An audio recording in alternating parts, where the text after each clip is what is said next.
অন্য স্বাদের আলুর একটা রেসিপি আপনাদের সাথে শেয়ার করে নেব। এইভাবে যদি আলু রেসিপিটা তৈরি করে নিতে পারেন তাহলে মাছ মাংসকেও কিন্তু হার মানাবে। রেসিপিটার শেষ পর্যায়ে এসে এই ফোড়ন ব্যবহারে এর স্বাদ কিন্তু অনেকটাই বেড়ে গেছে। রেসিপিটা আপনি যেদিন তৈরি করবেন সেদিন কিন্তু আপনার লুচি পরোটার পরিমাণ কিন্তু অনেকটাই বেশি লাগবে, এতটাই লোভনীয় হয়েছিল এই রেসিপিটা। একেবারে ভিন্ন স্বাদের অন্যরকম ভাবে আলুর এই রেসিপিটা তৈরি করেছি। আশা করব আমি যেভাবে তৈরি করেছি আপনাদের অনেকটাই ভালো লাগবে।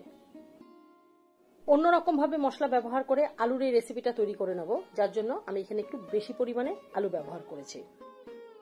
প্রথমে আলুগুলোকে খুব ভালোভাবে ধুয়ে নিয়ে তারপরে খোসা ছাড়িয়ে নিয়েছি, তারপরেও আবার ধুয়ে নিয়েছি। এবার কড়াইতে পরিমাণ মতন করে জল দিয়ে নুন দিয়ে দিয়েছি। এবার আলুগুলোকে আমি কিছুটা সময় ভাপিয়ে নিয়েছি, সেদ্ধ করিনি, আলু কিন্তু ভাপিয়ে নিয়েছি। এইভাবে যদি আলুটা তৈরি করা যায় তাহলে রেসিপিটা কিন্তু খেতে অনেকটাই ভালো লাগবে। ভাপিয়ে নেওয়ার পরে এবার একটা ঝুড়ির মধ্যে আলুটাকে তুলে নিয়েছি। আলুর মধ্যে যাতে জল না থাকে সেজন্যই ঝুড়িতে রেখে দিয়েছি। এবার আলুর মধ্যে নুন আর হলুদ মাখিয়ে বেশ কিছুটা সময় রেখে দেব।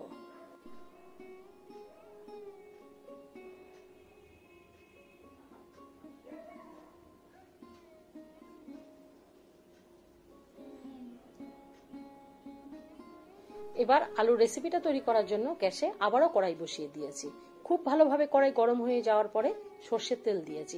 যেহেতু বেশি পরিমাণে আমি এখানে আলু রেসিপিটা তৈরি করব সেই জন্য একটু বেশি তেলের প্রয়োজন হবে। খুব ভালোভাবে তেলটা গরম হয়ে গেছে, তার মধ্যে আমি এখানে হাফ চামচ মতো নুন দিয়ে নিয়েছি। এবার নুন হলুদ দিয়ে মেখে রাখা আলুগুলোকে আমি এবার যতটা পরিমাণে আলু আমি এখানে নিয়েছি সব আলু একসাথে ভাজবো না, অর্ধেক অর্ধেক করে আলুগুলোকে ভেজে নেব।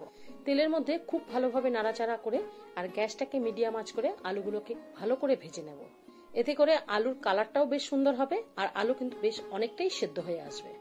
একটু সময় নিয়ে আলুগুলোকে ভেজে নিতে হবে, তাহলে এই রেসিপিটা খেতে কিন্তু অনেকটাই ভালো লাগবে।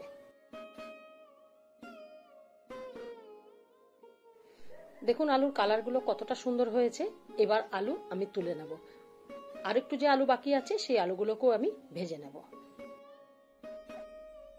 আলু ভাজবো, তার সাথে কিছু মশলা তৈরি করে নেব। নিয়েছি এখানে আদা, স্বাদ অনুযায়ী কাঁচা লঙ্কা, চালমগজ, নিয়েছি রসুন আর নিয়েছি এখানে কাজু বাদাম। চালমগজ কাজু বাদাম সম পরিমাণে নিয়েছি, স্বাদ অনুযায়ী কাঁচা লঙ্কা নিয়েছি রসুন আর আদা। সব মশলাগুলোই কিন্তু এখানে একটু বেশি পরিমাণে নিয়েছি, কারণ এখানে গ্রেভিটা একটু বেশি পরিমাণে হবে।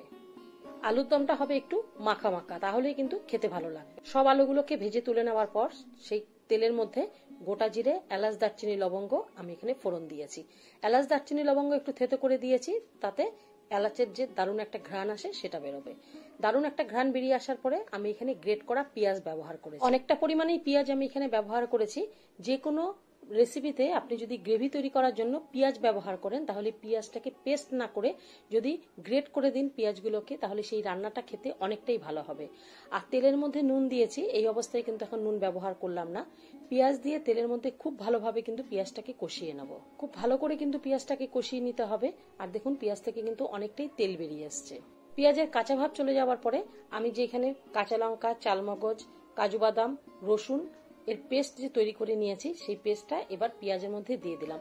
তবে অবশ্যই কিন্তু আগে পেঁয়াজটাকে ভালোভাবে কিন্তু তেলের মধ্যে একটু ভেজে নিতে হবে, যাতে পেঁয়াজের কাঁচা গন্ধটা না থাকে।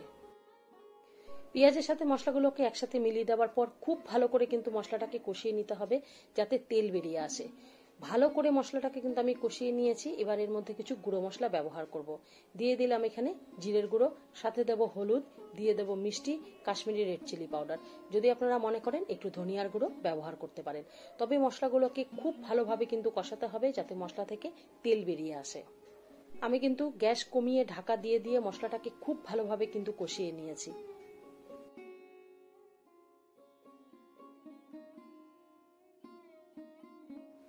যেহেতু বেশি পরিমাণে আমি এখানে আলুর দম তৈরি করছি, যার জন্য অনেকটা পরিমাণে কিন্তু মশলা ব্যবহার করেছি। বেশ একটু সময় লেগেছিল এই মশলাগুলোকে কষাতে। দেখুন মশলা থেকে কতটা সুন্দর তেল বেরিয়ে গেছে। আর এইভাবে যদি আপনারা তৈরি করে নিতে পারেন এই রান্নাটা খেতে কিন্তু অনেকটাই ভালো লাগবে। মশলাটা খুব ভালোভাবে কষিয়ে নেওয়ার পর এবার এর মধ্যে মিলিয়ে দেবো টক দই। টক দইটা প্রথমে কিন্তু আমি একটু ফেটিয়ে রেখেছিলাম, গ্যাস একেবারে কমিয়ে দিয়ে এবার টক দই দিয়ে দিলাম। এবারও মশলার সাথে টক দইটাকে খুব ভালোভাবে মিলিয়ে নেব।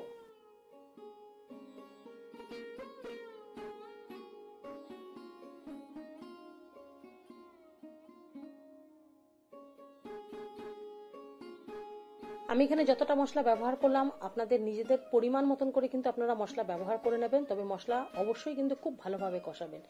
মশলাটা টক দইয়ের সাথে খুব ভালোভাবে মিলিয়ে দেওয়ার পর এবার ভেজে নেওয়া আলুগুলোকে দিয়ে দিলাম।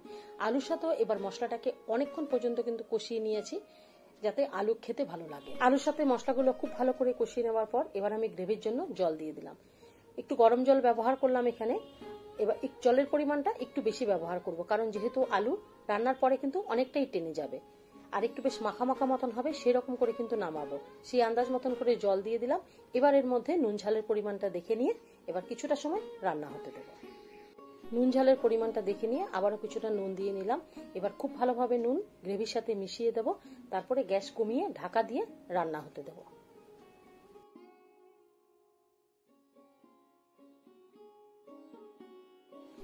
এদিকে আরেকটা উনুনে কড়াই বসিয়ে দিয়েছি, তার মধ্যে বেশ খানিকটা ঘি দিয়ে দিলাম।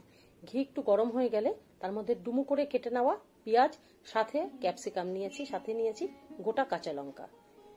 এবার ঘিটা গরম হয়ে গেলে তার মধ্যে পেঁয়াজ, ক্যাপসিকাম আর কাঁচা লঙ্কা দিয়ে দেবো সামান্য একটু নুন। গ্যাসটা বাড়িয়ে দিয়ে একটু নাড়াচাড়া করে নেব। তবে পেঁয়াজ ক্যাপসিকাম কিন্তু ভাজবো না, একটু কাঁচা কাঁচা ভাব মতন থাকবে, সেই রকম করেই কিন্তু রান্না করব।